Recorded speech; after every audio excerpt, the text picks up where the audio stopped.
I fumbled the man I probably should have married. And I'm making this post so that y'all don't do the same thing that I did.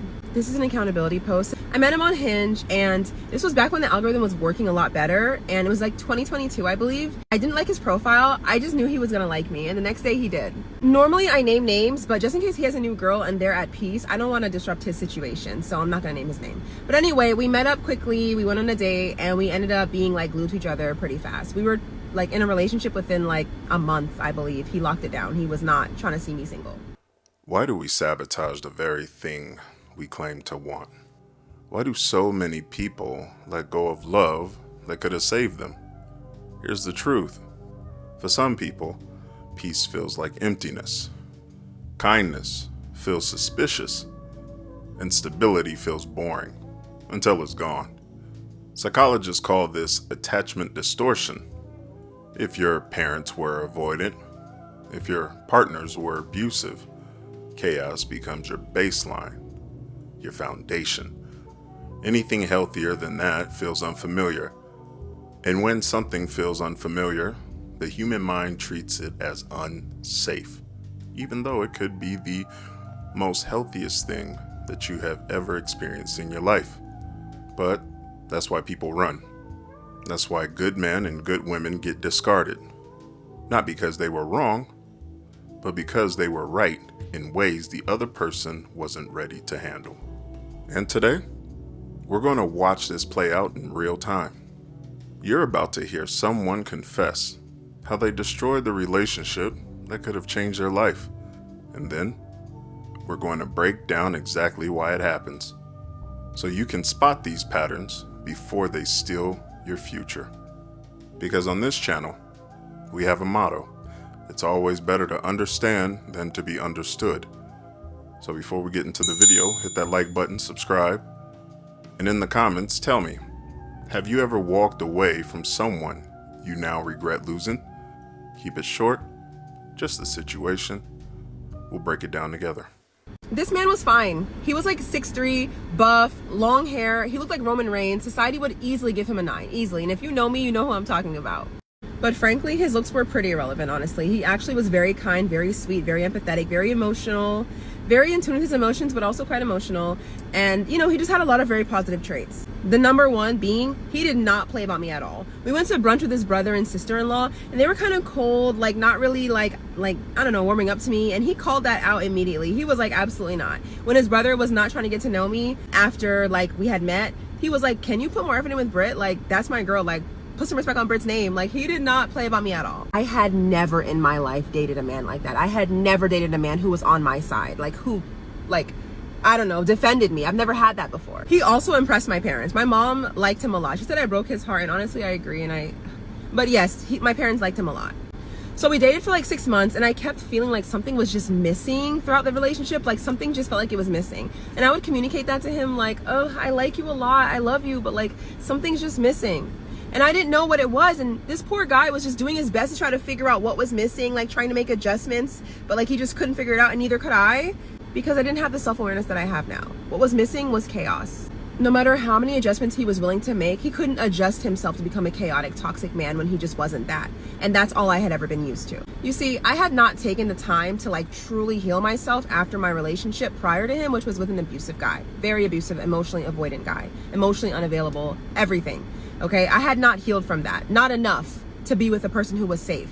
And so one day when he pissed me off, I broke up with him like on a whim. Because the majority of my prior relationships were with like antagonistic men, I was not ready to receive someone who was safe and loving and kind and caring. Maybe I didn't think I deserved it. Maybe I couldn't recognize what it was. My nervous system didn't know what to do with safe. My parents were kind of emotionally unavailable. Growing up in that dynamic, you kind of look for that in partners as well. So I ended up with emotionally unavailable men back to back to back. That brings me to my next point. For a while, what I felt like the relationship was lacking was him being a true leader. He would defer to me to make a lot of decisions because he felt like I was more intelligent than him. He would want me to like plan stuff. He would want me to just like make a lot of choices that I felt like the man should make. And I just didn't want to do that. I wanted like a leader in the way that I saw leader, how I viewed it. But like, knowing that he has weaknesses and that I have strengths, and then deferring to me where he's weak and letting him take the reins where he's strong is leadership. Like, okay, he could lead when it comes to protecting and providing and whatever, but he may have needed help with planning and stuff that he's not so good at. But I just couldn't see that at the time because I was dumb. I thought I needed 10 out of 10 boxes checked. But relationships are not found, they are built. Soulmates are built. Boxes can be built. If the person is at 7 or 8 and the last 2 need some work, you can meet them halfway. They can meet you halfway. Adjustments can be made. You don't have to break up. So though he had 8 of my 10 boxes, I was still too traumatized to accept him. I couldn't regulate my own nervous system fully yet. I had gotten to that point at 25 and met a very abusive man at 26, and I lost all my progress. So I still needed chaos, and I ruined it.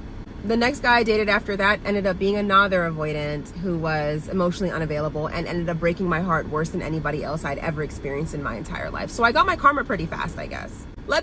That wasn't just a personal story. That was a psychological blueprint of self-sabotage, which a lot of people do. But let's look closer at the patterns. First pattern, mistaking chaos for passion. She admits she missed the drama, the turbulence, the emotional, volatile situations. This is classic trauma repetition. Your nervous system associates chaos with love. It's a language that is taught. So when stability shows up, you label it boring. The second pattern, dismissing quiet leadership. She said he deferred to her on choices, but she overlooked the ways he led in silence. Healthy men often lead through provision, steadiness, and direction, not just dominance, in every moment. She couldn't see it because she was conditioned to only recognize loud, aggressive control.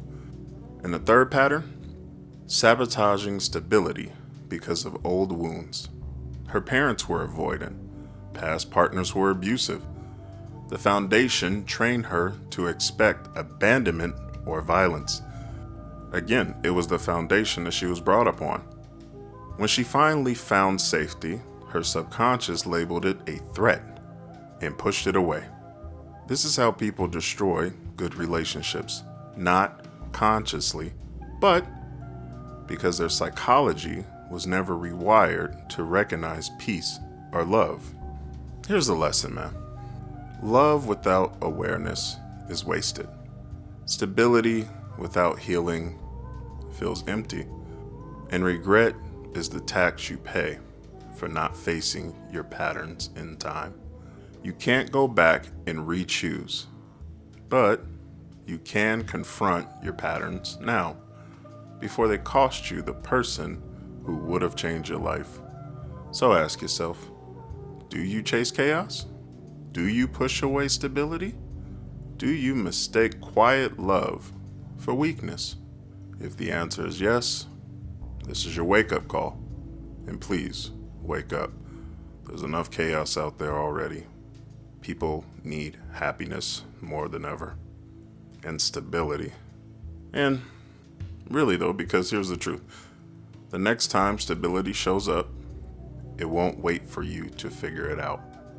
And that's the god-awful truth. And if you don't rewire your patterns, you'll sabotage it again and again until all that's left is regret. Really think about that.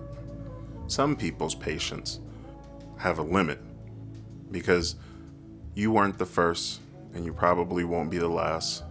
As people brush up against each other and come in contact with each other, as years form and people grow, the tolerance level becomes shorter and shorter. And many times, just like Rome, and just like every strong relationships, it's an implode from the inside out. And it normally comes from a sabotager, a person who's never looked in the mirror and reflected on themselves. And nobody's a mind reader, but the best thing to do is have the awareness of where this is coming from so you could pinpoint the issues. So that way when arguments or things ensue, it's not a push away. We know the source, we know where it's coming from, and we could build from there.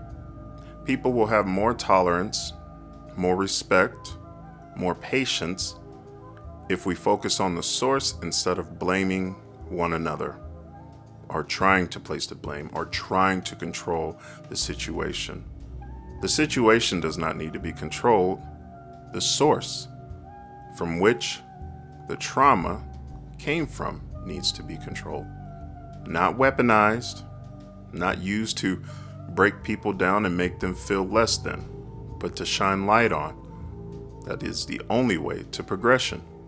But if this hit you, subscribe and join the conversation below. Drop one comment when you realize you pushed someone away you shouldn't have. Remember, nobody's perfect and we all make mistakes.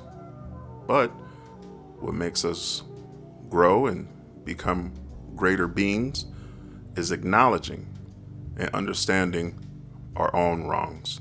But remember, someone else will read it and you can help them, and it might just wake them up before it's too late. You never know. Pass it forward.